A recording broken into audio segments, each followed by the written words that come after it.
If you have all your data connected to a customer or a transaction, for example, then you can start looking at asking all sorts of questions to that data to find out answers to many different problems that the business is trying to solve.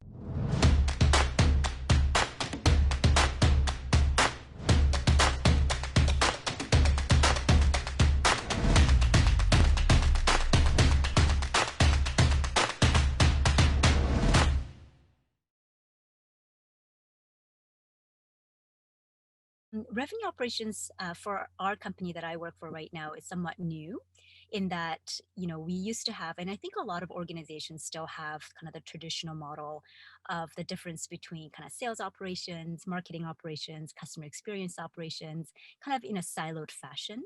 And this is a really chance for us to kind of combine those teams and look at it from a customer journey perspective, as well as from an aligned team perspective. And I'm starting to see how important that is, not just from internally to be aligned, to be using the same data, same systems, same KPIs, but also how important it is for our customer journey process as well, because our external, if I'm looking at it from external lens, they also expect companies to be completely aligned. They know that we have a lot of data on them and they want us to be ready. They want right from the marketing stage all the way to when they're getting nurtured. They expect us to know about their entire customer journey cycle as well as a buying journey cycle. So for these teams to be, coming together, it's really exciting to see. And I'm used to, previous to this role, I ran a market readiness team. And market readiness is kind of something similar where if you think about sales enablement, in the past it was siloed. So there was a component of it in sales where they do kind of the sales programs and, pipe generating and revenue generating kind of incentives and programs that they run, lists and data, or there were components of kind of sales enablement living in product marketing that pumps out all the collaterals and all kind of geared towards helping sales. But those were kind of disjointed. And then there will be one that's potentially in either sales or HR that looks at training, for example. Um, and I've been able to build that team where they kind of combines the different kind of siloed enablement and bring it into kind of the market readiness and becoming a little more strategic in how we go to market, how we prepare our sellers to be able to sell, working with the product team, working with the sellers team, working with the other kind of contributors. And I find that revenue operations is something similar that I get to kind of build, working with all the other aligned teams to kind of bring to one with a common goal of helping organizations and companies being able to kind of scale and be able to be more aligned, to be aligned to our customers' journey and our internal needs as well. So super exciting times. That is really exciting. Very specific question here, and correct me if this is wrong, but enablement is sometimes seen as quite a tactical role. It's how Mhm. we go and execute on the things we're talking about. So what's it like converting that into more strategic role? Yeah, you really have to see enablement in kind of two different stakeholders. One is the tactical version with your sellers, and I'll get into that in just a moment. But the other part to be strategic is to have all the different stakeholders in the company as one of your stakeholders, not just your sellers. And that involves making sure that you're aligned to the product marketing team, for example, to make sure that the features that they're talking about, the releases that they're coming up with, is strategically aligned to not just what our sellers are saying that they're seeing, but what our prospects and customers are seeing from competitive intelligence point of view. That helps you become a little more strategically aligned. Same as working with the finance teams to make sure that you understand not just from a quota and hitting numbers perspective, but knowing where we want to grow, where we want to make the investment, and being part of that investment discussion and go to market discussion helps you become a lot more strategic.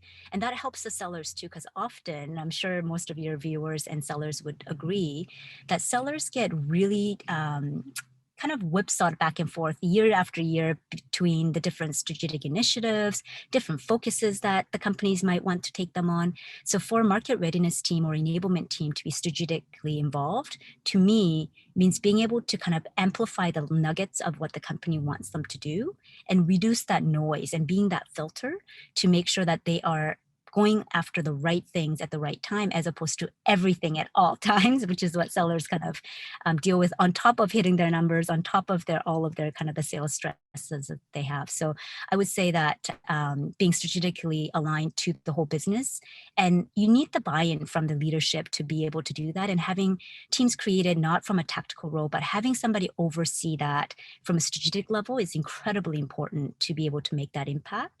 And then from enablement, not just being able to kind of just say, we are here to help sales do everything, but to define it to a very specific type of enablement. So training and learning becoming kind of a pillar, communication, again, that amplifying nugget and reducing that noise being another pillar, having programs that are measurable for revenue and pipe as another pillar, and having tools and having kind of tool alignment being another kind of pillar. I think seeing it in that kind of strategy and having an oversight on that strategy, and having a person and a organizational structure that kind of puts you in the middle of it all, as opposed to in a sales team or in a marketing team, is, I think, also very important.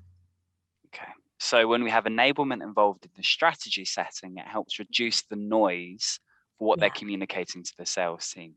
100%. Yeah. Yeah. Awesome. Okay. Well, in the mix of all of this, we're talking about creating an aligned and a smooth just customer journey. Mhm. So where do we start? Do we start by viewing this from the customer's perspective and how it needs to work for them? Or do we look at our internal team's processes and data points and thinking about where they need to start? Or maybe it's a mix of both. It's definitely a mix of both, but I think first and foremost, there's the how part, but the why part needs to be agreed up on right from the top down. Why would we want to have these teams that are working fine as a silos right now be combined? Why do we want to, and why is it critical for these teams to be aligned and working together? And I think the most important part is for the leadership team. Our CEO always says, culture is what you reward. So by saying culture is what we reward for our company, for example, our entire company, whether it's the CEO or whether it's the rep level, or whether it's somebody writing a copy on our website, we're all paid on the exact same 3 metrics. That helps everybody, individual contributors, to know, is what I'm doing tied to the driving those 3 metrics? And that, I think, ends up becoming very important. So rewarding on kind of what you want to drive from culturally, I think, helps you do that. Yeah, okay. And that's an important point to bring up because it strikes me as potentially quite complex. We're trying to distill a strategy the CEO, C-suite might be setting, right Yeah. down to the rep who's living at a very different worldview. So Mhm. I'd love to hear a bit more about how you simplify things for those reps and how you make these two things join up. And going back to kind of that one key metric, here's Mm, an example that I always use that I find effective is, if one of your KPIs, for example, is to get people back into your console, or, it being SaaS company, getting people to use your product more. If that was a KPI that was set not just from a marketing perspective or product perspective, but if it was a company-wide perspective, then even somebody who's writing a copy for the website, before they write that copy for their call to action, instead of call your rep, they're going to think, how do I get them back into that product? So the link that you would have embedded would be back into the product for a customer, for example. So that's why what you do ends up being so important, to be connected to the company KPI if those are very clear and explained and communicated really well downstream. yeah, okay, awesome. I have a hypothetical question here for you, Sure. Susie. Um, so we're talking about creating this incredible and aligned customer journey. Mhm. So from your perspective, if you were to ask a customer Yeah. what that experience has been like, what would be the ideal answer? What key themes would you want to hear from them that would show you the measure of success of that journey and how well we've done Yeah. in alignment? Yeah, for sure. I think because we know that customers are now pretty much 70% of their buying cycle before they even come to talk to a sales rep, Mm, for them to know that these people know what industry I'm in, they know who they're speaking to from a persona perspective, they know what are some of my key use cases. And then if they're a customer, that's from a buying cycle kind of side. And then for them to say, these people, before they even got on the phone with me, kind of knew what my business is and added value to that. better than any of the other kind of sellers. I think that's a one big kind of the milestone that you get to. So for them to say, because they knew more about my business and they know their own business really well, they were able to add value to what is maybe the trend within those companies, or maybe it was, the solutions that I didn't know existed. Share kind of the best practices that other folks are doing. I think that is, that helps you with the win rates and kind of the deal size. So I think that's one side. If the customer also says at the time of the renewal, I didn't have to re-explain, who I spoke to when the handoff happened. If it seemed seamless to them, where the person that they were speaking to for the first time on the CX team or the customer support team, for example, already knew everything about them, because from the ops side, from the siloed ops side, all using the same system, that's a win. So if the customers never feel like they have to repeat themselves, and I'm sure we've all gone through this when we get passed around from one phone call to another, when they feel like these people have us figured out as a customer, they know us better than ourselves, even within the different departments. I think that's a win. That's telling you that you've done something right. Yeah, that'd be a great win. Now, this is actually an area that perhaps smaller startups or companies have quite an upper hand in, because they could be on a call with sales and CS with the Yeah. CRO discussing Mm. that customer. But as we scale, Yeah. obviously there's a form of detachment. So how do we keep that connectivity Yeah. and knowing our customers as we scale? Do you think what's some good things you've seen there? I think this is where, when you have the siloed teams, you end up coming to the table with different data, because you look at the data from a different perspective and point of view on what's important to you. But also you use different systems to get that data, and those data will never match up, because one might be using Marketo, for example, whereas somebody else might be using Salesforce, and somebody else might be using console information. So I think what I've seen work really well is when you have one person kind of overseeing, or one department overseeing it, you end up kind of consolidating your data source and systems of record, so you have a true sense of what that system of record will be. But if I give you another example, if you have all your data connected to a customer or a transaction, for example, then you can start looking at and asking all sorts of questions to that data to find out answers to many different problems that the business is trying to solve, whether it's the product team, whether it's the engineering team, whether it's the IT department, or more importantly, product marketing, sales, and channel and customer experience. All of those teams can ask the same question if you have all of your data points that you have tied to a customer or transaction. And the reason why this is important is because if you think about product team, for example, they might think, well, here's all my usage information, but why would I tie that to a transaction? That makes no sense. I will tie it to their potentially whatever is important to them from a product side.